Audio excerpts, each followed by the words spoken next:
Dean Courtney Brown and Professor Benjamin Graham.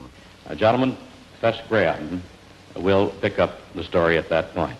One of the comparisons that's interesting is one not between 1929, which is so long ago, but 1950, which is only a few years ago.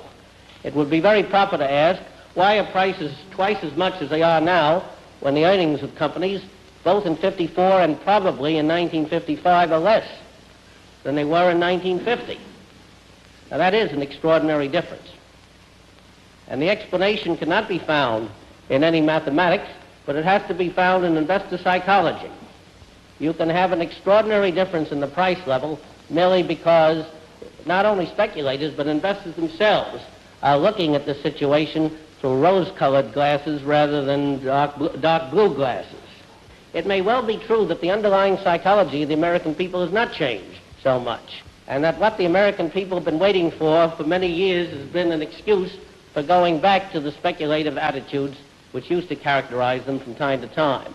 Now, if that is so, then the present situation can carry a very large degree of danger to people who are now becoming interested in common stocks for the first time.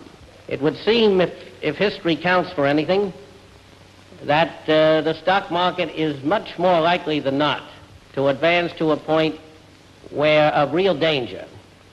You've said that stock prices now are not too high, but that you fear they will go higher. Well, then are you recommending the decline? Well, May I defend you on that? Yeah, go right ahead. Those who have watched the security market's behavior over the years have become more and more impressed with the fact that stocks always go too high on the upside and tend to go too low on the downside. The swings, in other words, are always more dramatic and more, the amplitude of change is greater than might normally be justified by an analytical appraisal of the values that are represented there.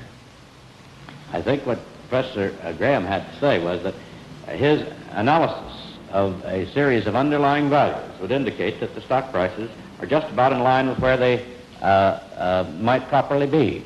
However, from experience, that would be the least likely thing to happen, that stocks would just stabilize right here.